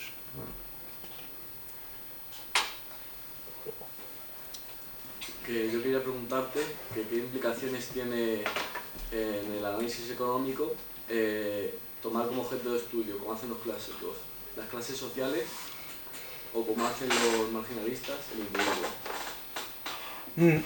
Bueno, pues la primera diferencia puede ser el hecho de que en función de la distribución de la producción que estudian los clásicos, ¿no? Cómo se distribuye la producción en función de los diferentes sectores o clases que tiene la economía, podemos observar ciertos procesos económicos muy relevantes para la economía, como son, por ejemplo, la generación de las desigualdades y el papel que tiene la generación de la desigualdad por ejemplo, en la generación de la presente crisis, ¿no? Eso nos lo permitiría ver un enfoque más clásico, no clásico en el sentido general, sino clásico en el sentido de enfatizar las leyes de distribución.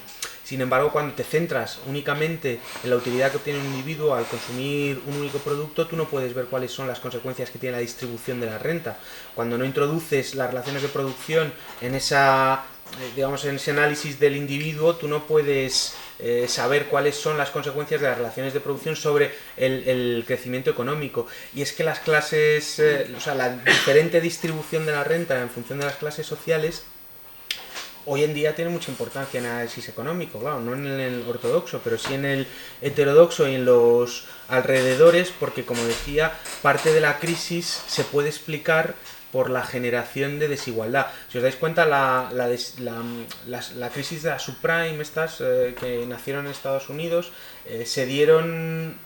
ha tenido un papel muy importante en la generación de la desigualdad. Se dieron en esas periferias alrededor de las ciudades norteamericanas, en los suburbios donde vivían principalmente gente de raza negra y excluidos socialmente, ¿no? Excluidos de las ciudades socialmente, hacia las periferias, hacia prácticamente barrios marginales, hacia chabolas que les vendían con esa subprime, y esa gente que anteriormente había sido excluida racialmente de los mercados de crédito, es decir, no podían tener crédito, una vez que tuvieron acceso a ese mercado de crédito lo obtuvieron, pero en condiciones netamente peores que sus correligionarios blancos. Es decir, lo mismo, para la misma cuestión que pagaba para una hipoteca, pagaba mucho más si eras negro que si eras blanco. Esa diferencia de clases tiene un eco, tiene una causa directa en la distribución del ingreso.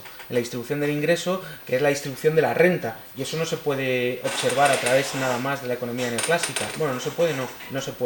directamente observar, la distribución funcional del ingreso.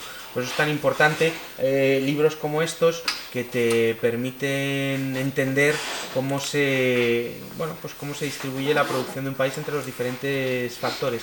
Además, hay otras razones, como por ejemplo que este planteamiento clásico de que los capitalistas, Malthus concretamente decía, los trabajadores tienen el deseo de comprar pero no tienen la posibilidad de hacerlo porque tienen unos salarios de subsistencia, mientras que los capitalistas tienen la capacidad de comprar pero no tienen el deseo de hacerlo porque muchos de ellos ahorran e invierten. Bueno, pues esa que se mantiene hasta ahora, se dice que las clases de renta alta tienen menor propensión al consumo que las clases de renta baja, lo cual es lógico, ¿no? Porque los salarios más bajos no tienen capacidad o mucha capacidad de ahorrar, gastan prácticamente todo lo que tienen en comprar, mientras que las clases más adineradas, pues esa propensión al consumo cae porque tienen una mayor propensión a ahorrar porque tienen más capacidad adquisitiva, básicamente. Pero todo eso no se puede observar en la economía clásica, es imposible, en la economía neoclásica, los marginalistas, en los que se centra en el individuo, por no hablar de las consecuencias sociales pues que tiene el proceso de producción, ¿no? Y que se produzca una cosa u otra. Si se centra únicamente la economía en generar beneficio o en cómo se genera beneficio, pues nos saltamos toda una parte de los procesos económicos que tienen un impacto directo en la sociedad de la economía, en la sociedad en la que vivimos. Yo no digo que no sea importante el estudiar la parte neoclásica, digo que si solo se estudia eso se pierde toda otra parte, y lo otro también es economía, ¿no? Entonces centrarnos únicamente, decir que economía es únicamente lo del individuo, es muy radical, tan radical que es una anomalía histórica en la historia del pensamiento económico, ¿no? Como hemos visto con los clásicos. Así que es básicamente, o según mi punto de vista, es hegemonía ideológica por parte de esos mercaderes, ¿no? Que son los que todavía lideran no solo los procesos económicos, sino también la ciencia económica. Al hilo de lo que están diciendo, es el libro de La belleza de las naciones, ¿sería el libro definitivo de Adam Smith o en algún instante más adelante se plantea que habría que revisar por lo menos la idea de que la actuación individualista llegaría al equilibrio y al bienestar general, siendo que existe límites para el crecimiento? O sea, que tendría en cuenta con esa idea. Yo por lo que he entendido es que a mí como que intentó un poco revisar esa idea y que no necesariamente la riqueza de la nación tendría que ser su obra definitiva, aunque sí la mejor obra definitiva. Definitiva en el sentido de que luego hubo obras que desarrollaron ciertos aspectos de... Bueno, yo creo que el núcleo de la riqueza de las naciones forma el núcleo duro del pensamiento de Smith en general. Lo que sí es cierto es que posteriormente todos los demás clásicos lo que trataron de hacer es de remodelar esas incoherencias internas que tenía la riqueza de las naciones y que existen, como la circularidad dentro del planteamiento neoclásico, como la teoría del valor, la circularidad dentro del pensamiento de la teoría del valor y de la teoría de los salarios, como la ventaja comparativa, como el estado estacionario. Todo eso se fue revisando por parte de Ricardo, y la culminación de esa revisión fue Mill. De hecho, con respecto a lo que decías, hay una cuestión muy interesante, y es que el estado estacionario de Mill, tanto Smith como Ricardo, como Malthus, como Mill, preconizaban la existencia de un estado estacionario hacia el cual tendía naturalmente la economía, donde pues, cada uno de ellos caracterizaba ese estado estacionario de una manera concreta, pero bueno, los beneficios caían, las rentas eran cero, los salarios eran a nivel de subsistencia, no se crecía, etc.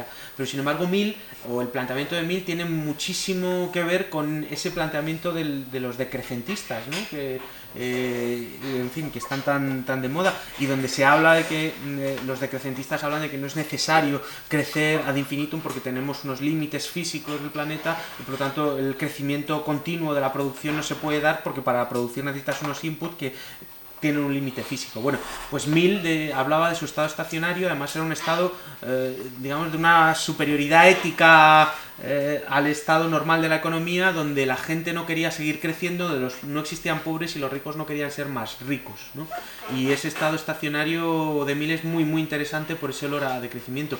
Pero en términos de Adam Smith, yo creo que La riqueza de las naciones sí es su obra culmen y su obra magna. Tiene obras anteriores, pero es que las obras anteriores, como decíamos, era, bueno, la teoría de los sentimientos morales, que es más filosófica, y la obra económica probablemente tenga algún paper de después en donde haya modelado, yo no lo conozco la verdad, o haya modulado alguno de sus postulados, pero en general a mí me parece que Smith no era radical en sus postulados, podía tener fallos, pero bueno, como todo pensador, ¿no? Como también lo tenía Mill, ¿no? Mill es más de Smith que de Ricardo en ese sentido, a pesar de que también era un economista bastante teórico, pero vamos, si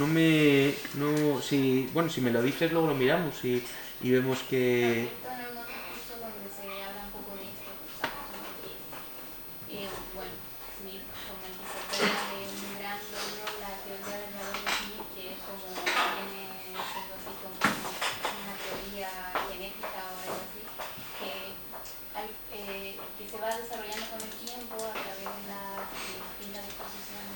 suyas. La sociedad o algo así.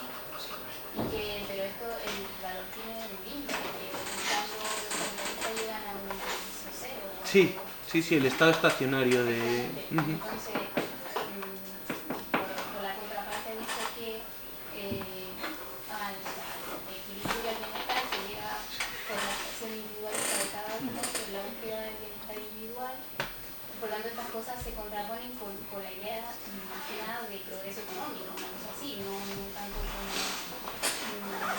en el fondo se da cuenta que hay un límite para el desarrollo del capitalismo, una cosa así. Sí. Entonces, yo había estado en algunos programas donde se tocaban Sí, por supuesto. Sí.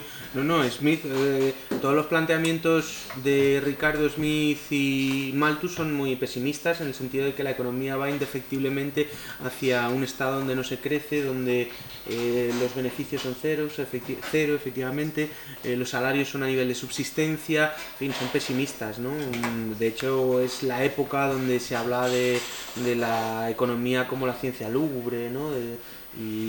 Pero Mill precisamente insufla esa especie de, pues no sé, de esperanza social, en donde su estado estacionario es prácticamente un estado estacionario idílico, donde digamos que ese pesimismo que sí es cierto que tiene Smith y los demás, pues Mill lo elimina.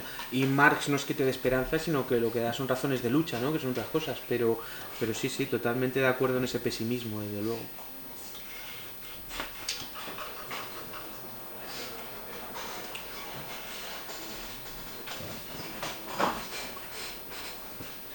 ¿Alguien más?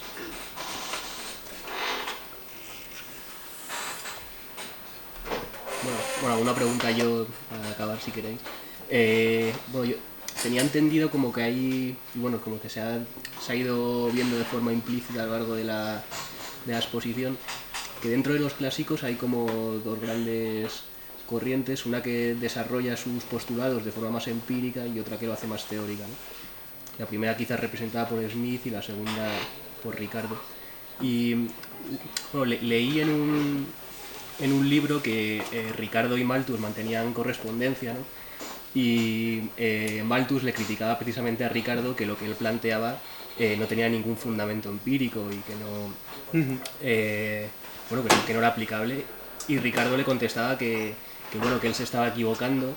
Y que Ricardo contestaba a Malthus que Malthus se equivocaba, que él no tenía fundamento empírico, pero tampoco quería tenerlo. O sea, que él planteaba una especie de modelos abstractos y bueno, no quería extender sus planteamientos al ámbito de la realidad, ¿no? Entonces, nada, quería preguntarte solo por eso, ¿no? Que, ¿cuáles son...? No, sí, totalmente, es así. De hecho, una de las razones por las cuales Mill empieza... Es decir, Mill se educa en la economía ricardiana, básicamente, ¿no? Pero una de las razones por las cuales Mill acomete la síntesis de la economía clásica es porque había una separación radical entre los hechos y la teoría ricardiana, que era la que dominaba, brutal, ¿no? Había, en fin, la teoría de la población no se daba, evidentemente, porque pues Malthus no tuvo en cuenta ni la contracepción, ni el hecho de que ni la fertilidad de la tierra, o sea, los incrementos en la productividad de la tierra, en fin. De hecho hay un autor, Blau, que muchos conoceréis porque tiene libros muy conocidos de texto de pensamiento económico, habla de que el mayor apogeo de la separación entre la realidad y la teoría fue durante el apogeo de la economía ricardiana, y uno de los hechos fundamentales donde se basa el declive de la economía clásica es precisamente porque por ese olor a ricardiano, abstracto y teórico, y esa separación absoluta de la realidad. A Ricardo no le interesaba demasiado ver, ya decíamos, no le interesaba ver si su teoría se adaptaba a la realidad, sino para él era la consistencia lógica de sus planteamientos interna, en términos de coherencia argumentativa interna, si se daban, y si se daban, bueno, pues para él tenía un sistema filosófico con el cual enfrentarse a la realidad. Y sí, desde luego eso es uno de los grandes problemas por los cuales la economía clásica empezó a decaer. Muy bien. Bueno, pues si no hay nada más, acabamos aquí. Y nada, pues muchas gracias, Iván, por haber venido, y nada, os esperamos el jueves a la misma hora para ver el documental, ¿vale? Muy bien.